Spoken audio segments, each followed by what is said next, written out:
शनि ग्रह सप्तम स्थान में। जय माता की मित्रों, हम लोग चर्चा कर रहे हैं वृष लग्न में शनि ग्रह की।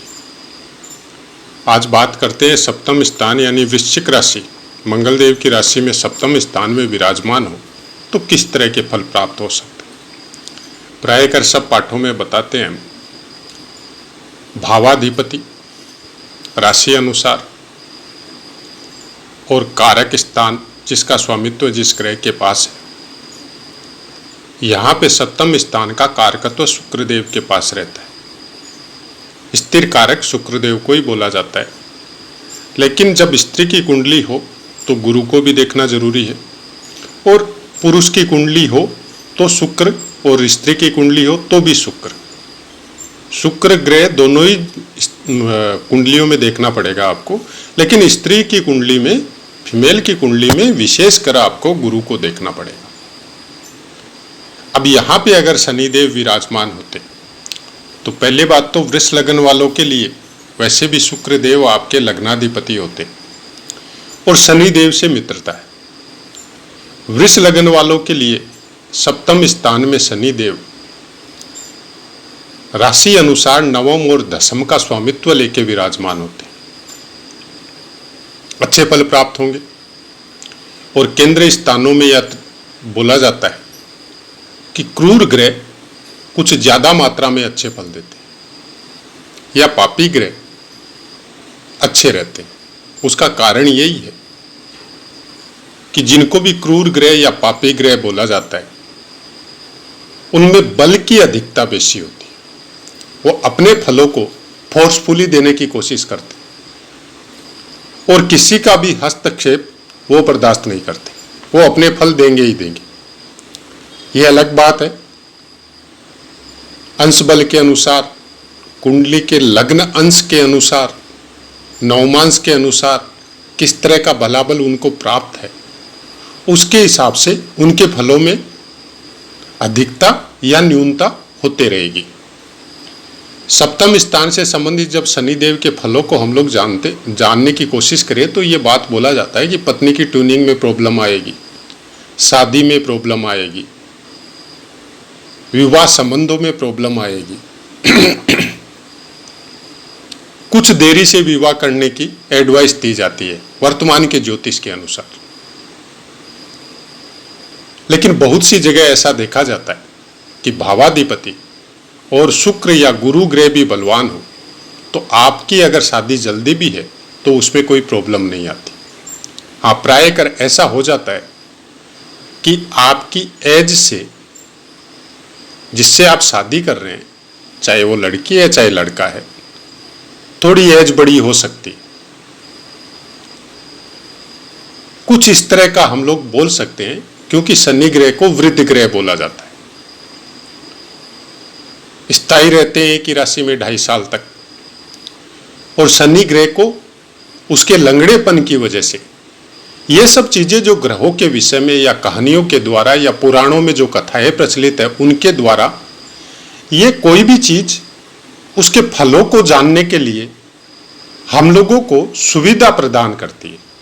ऐसा हुआ नहीं हुआ वो एक बाद की बात है, लेकिन ये सब प्रतीकात्मक है कि किसी चीज को जानना हो तो हम लोग धीरे क्यों चलता है, तो वो उसको लंगड़ा करके कहानी बना के बता दिया गया कि लंगड़ा आदमी होता है, एक पैर में फ्रैक्चर होता है या कोई तकलीफ होती है तो वो धीरे चलता है। तो कोई भी चीज को समझने के लिए कुछ चीजों को प्रतीक बनाया जाता है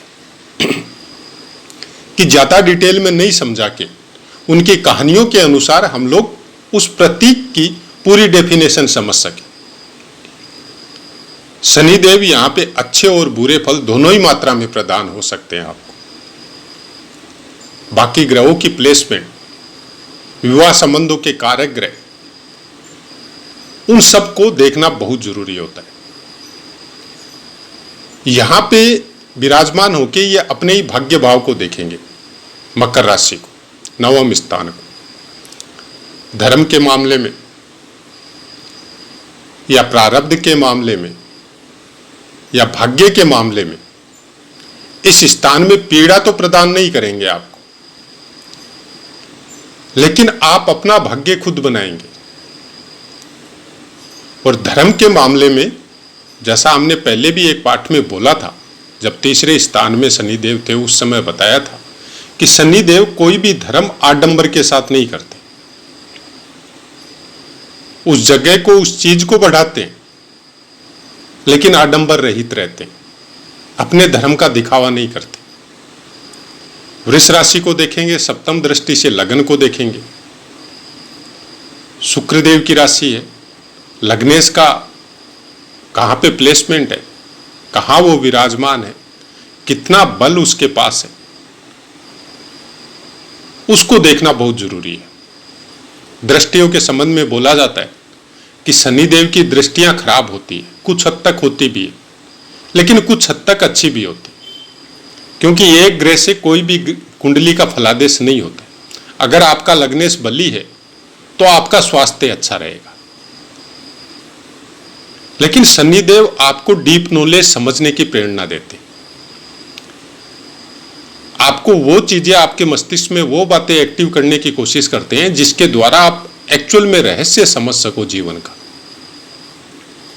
क्योंकि जो भी आप कर्म करते हैं उसके फल देने की ड्यूटी शनिदेव के पास है, कर्मानुसार फल देते। अब किसी किसी का कर्म गंदा होने की वजह से भी शनिदेव का बहुत अच्छा फल मिलता है, तो उसको आप बैंक बैलेंस समझ सकते कि प्रारब्ध के द्वारा वो लेके आया। जब तक वो उसका फिक्स खत्म नहीं होगा तब तक सब गुनाह उसके माफ रहते हैं, और जैसे ही उसका समापन होता है, बहुतों को हम लोगों ने देखा है कि फर्श से अर्श पे आते हुए टाइम जरूर लगता है, लेकिन आता जरूर है। उसी अनुसार अपनी दशम दृष्टि चतुर्थ स्थान में डालेंगे, माता के साथ हो, सुख संसाधनों के विषय में हो, घर परिवार के विषय में हो, कुछ पीड़ा आपकी हो सकती, और वो पीड़ा कुछ ज्यादा बढ़ सकती है शादी के बाद में। हो सकता है पत्नी के स्वभाव के साथ या पति के स्वभाव के साथ मेल मिलाप नहीं, आपका स्वभाव कुछ इस तरह का हो सकता है, या इस तरह की पत्नी या पति मिल सकता है जिसकी वजह से ट्यूनिंग में प्रॉब्लम आती है। यहां पे अचानक धन संपत्ति मिलने का भी योग बन सकता है। कोई भी चीजों को लाभ प्राप्त करने के लिए जब हम लोग देखते हैं तो उसमें शनिदेव का भी बड़ा जबरदस्त योगदान रहता है। सप्तम भाव विवाह के विषय में, संतान के विषय में कितना कारक, कितना एबल है आदमी, वो सबको भी बताया जाता है कि वो सब का बलाबल एकदम बढ़िया है तो आदमी हर चीज के काबिल है, सब कुछ कर सकता है। भोगों के विषय में सप्तम स्थान को बहुत ज्यादा, जो भौतिक सुख, जो स्त्री सुख जो बोला जाता है, उसके लिए सप्तम स्थान को देखना पड़ता है, तो उसके बारे में बहुत कुछ बताया जाता है। उस ट्यूनिंग में कुछ प्रॉब्लम आ सकती, और कुछ ऐसी आदतों का शिकार हो सकते हैं जिसकी वजह से वो प्रॉब्लम कुछ ज्यादा क्रिएट हो जाए। अब अगर मंगल देव का पोजीशन अच्छा है या गुरु या शुक्र का प्लेसमेंट अच्छा है, तो यहां पे शनिदेव फिर योग कारक होते, क्योंकि दशमेश और नवमेश है, और केंद्र स्थान में विराजमान होके उन दोनों भावों का फल आपको बहुत अच्छा होगा। अगर आदमी धार्मिक होगा तो चरित्र का भी अच्छा होगा, आदमी अगर कर्मठ होगा तो धन भी कमाएगा, और दोनों स्थानों का स्वामित्व शनिदेव के पास है। लेकिन साथ में हम लोगों को यह भी नहीं भूलना चाहिए कि शनिदेव कर्मानुसार फल देके न्याय करते, और जिस भाव में बैठेंगे उस भाव को बिगाड़ना और संभालना दोनों काम शनिदेव का रहता है। इसलिए बोलते हैं कि कोई भी कर्म करो तो डरो शनिदेव से। आजकल जो प्रथा प्रचलित हो गई ज्योतिष के द्वारा या सोशल मीडिया के द्वारा कि दंड का विधान शनिदेव के पास है, और बात सही भी, पौराणिक कथाओं के अनुसार दंड देने का प्रावधान शनिदेव के पास है, और वो आपकी पूरी कुंडली को मैनेज करते हैं। अगर गुरुदेव के बाद में देखा जाए तो सबसे ज्यादा कारकत्व चाहे स्थानों के हो चाहे दृष्टियों के द्वारा हो, शनिदेव को प्राप्त है। तो अगर गुरु का प्लेसमेंट अच्छा है, गुरुदेव की दृष्टि कहीं से शनिदेव पे आ रही है, तो यहां पे सब अशुभ फल शुभ फलों में परिणत होते हैं।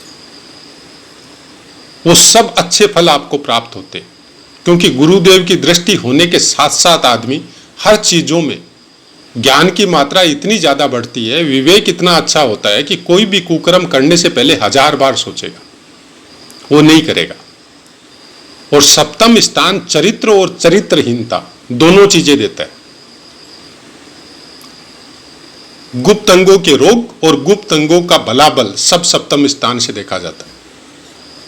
सप्तम स्थान से आपके खाने पीने के विषय में, चाहे आपकी यात्रा हो उसके विषय में, चाहे आप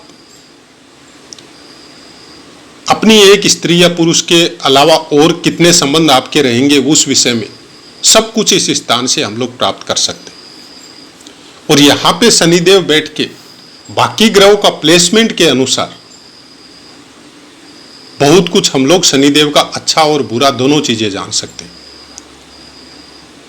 अगर किसी ग्रह की दृष्टि नहीं है और किसी ग्रह की युति इनके साथ नहीं है, तब फिर अपने बल के अनुसार वो फल देंगे, जिसमें सबसे पहली शर्त यही है कि आदमी को अपने चरित्र में सही रहना पड़ेगा, तो शनिदेव का सब अच्छा फल आपको प्राप्त होगा। नाम, सम्मान, धर्म, प्रारब्ध, पिता का साथ या पिता के द्वारा भाग्य का जागरण, सब कुछ प्राप्त होगा। लेकिन जहां सप्तम स्थान को आपने अपने कर्मों के द्वारा बिगाड़ लिया, तो फिर शनिदेव का सब जगह से बुरा फल आपको देखने को मिलेगा। और आज वर्तमान परिस्थिति सबकी ऐसी ही चल रही है। उपाय अगर किसी को बोला जाता है कि अपनी आदतों में सुधार करो, तो लोग उसको सुनना नहीं चाहते, और हकीकत वही है। अब आपके पास धन भी है, धार्मिक भी आप है, व्यापार भी आपका अच्छा है, पैसे भी आपके पास अच्छे हैं, और शनिदेव की पीड़ा बता दी, तो आप उनके अनुसार वो सब जो जाप बताए जाते हैं, जो उपाय बताए जाते हैं, उसको करके अगर आप सोचे कि वो सब उपाय करने के बाद में इस पीड़ा का निवारण हो जाएगा, बहुत मुश्किल है। कोई भी ग्रह किसी उपाय के माध्यम से या किसी मंत्र जाप के माध्यम से या किसी स्तोत्र के माध्यम से या यज्ञ हवन करने के माध्यम से वो अपनी पीड़ा नहीं देगा, ये सोचना केवल भ्रामक जानकारी है। हां, उपाय फलित होते हैं, हम ये नहीं बोलते वो नहीं होते। अगर आप सच्चे मन से कर रहे हैं, आप अपने कर्मों की, गलत कामों की क्षमा मांगते हुए कर रहे हैं, आस्था के साथ कर रहे हैं, और मंत्र जाप, स्तोत्रों का पाठ, यज्ञ हवन, ये सब चीजें तो उपायों से बहुत ऊपर है। ये उपाय श्रेणी में नहीं आते। ये आपके शरीर के, आपके उन तत्वों को जागृत करते हैं जिन तत्वों के द्वारा आप सब कुछ जान सकते हैं। ये अलग शक्ति है, लेकिन शुद्ध उच्चारण और सही उच्चारण, वो सब होना बहुत जरूरी है। यहां पे शनिदेव वृश्चिक राशि में विशाखा नक्षत्र के चतुर्थ चरण में रहेंगे, जिसका स्वामित्व गुरुदेव के पास है। अब गुरुदेव आपकी कुंडली में किस तरह से विराजमान है, वो आपको देखना पड़ेगा। उसके अनुसार ही उन फलों को जानने की कोशिश कीजिएगा। लेकिन गुरुदेव के नक्षत्र में शनिदेव बहुत अच्छे फल प्राप्त होते हैं।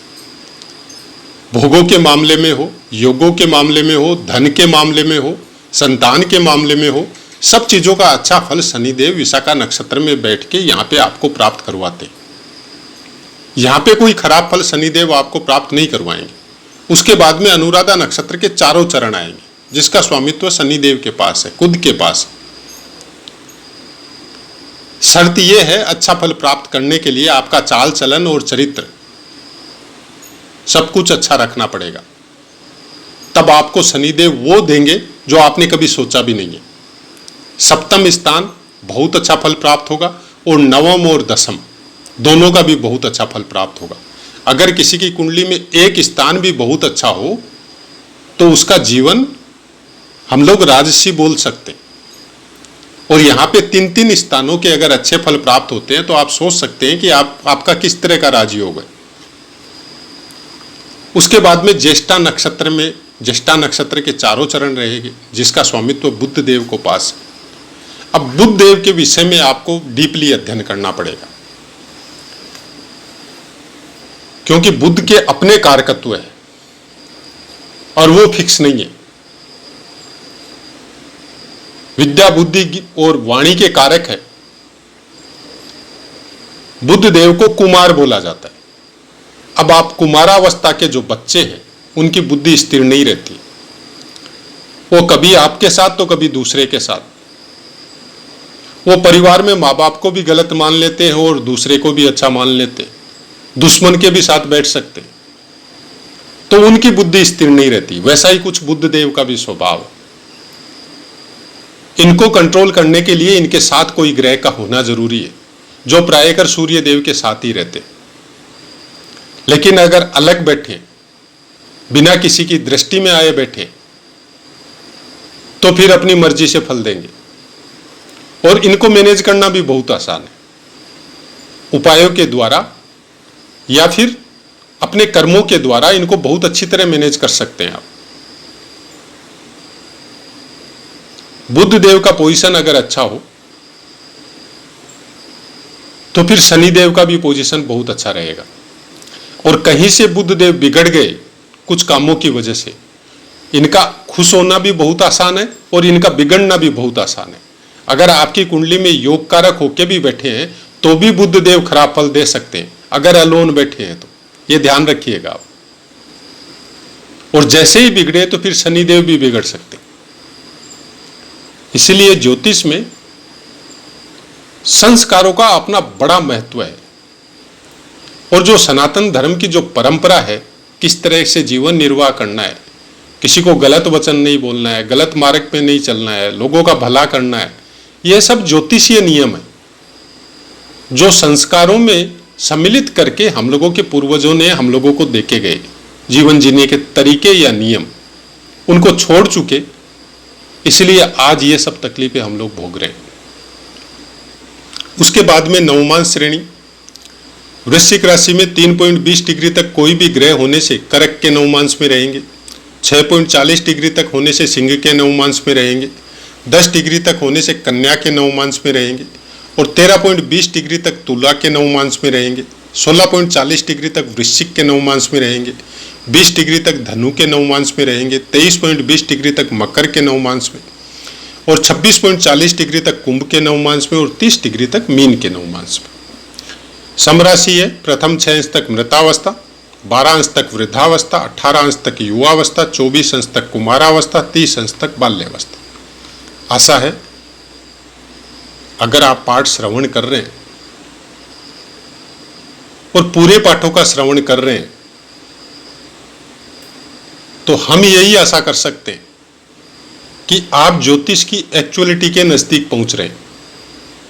आप ग्रहों को उस तरह से समझने का कोशिश कर रहे हैं जिस तरह से परिवार समाज में हम लोग इंसानों को समझ सकते हैं। ग्रह भी कुछ उन्हीं रूपों के अनुसार हम लोगों को फल देते। अब अपनी वाणी को विराम देते और आपसे आज्ञा लेते। जय माता।